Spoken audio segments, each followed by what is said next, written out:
Hey, I'm Matthew Moscoviak from CNET, and we're going to take a look at the Boston Acoustics TVee Model 25. This is a pretty basic soundbar with a street price of $350, and as you can see, it's not exactly the most stylish device on the market. The soundbar has a matte gray finish, and there's a small wireless subwoofer included, and there's not much else to it aside from a few front panel buttons on the right. It's not a thick device overall, but compared to some of the thinner soundbars coming out these days, it does look a little chunky. Now the Boston actually doesn't come with a remote. Instead, it relies on you to program the soundbar to respond to commands from your TV's remote, which doesn't exactly work flawlessly in every setup. The manual also tells you to disable the TV's internal speaker, and the TV I used for testing would show a message that said not available every time I adjusted the volume.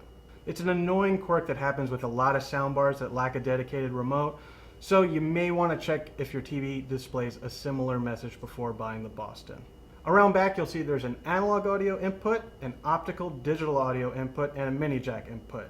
That's not much connectivity overall, but the Model 25 is counting on you to connect all your devices right to your TV and then connect the output of your TV right to the soundbar.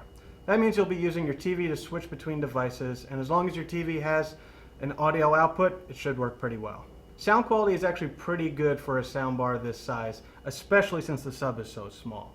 The subwoofer blends nicely with the soundbar, and while larger systems will deliver a bigger impact on, say, action movies, the Model 25 generally handles movies pretty well. Like most soundbars, music doesn't sound great, so if you plan on listening to a lot of music, you're better off with a more traditional stereo or home theater system. Aside from its design flaws, the main issue with the Model 25 is the price. $350 is a lot to ask for a soundbar these days, and there's really nothing about the TV to warrant the extra cost.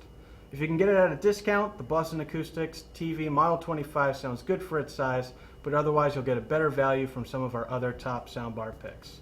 I'm Matthew Moscoviak for CNET, and this is the Boston Acoustics TVee Model 25.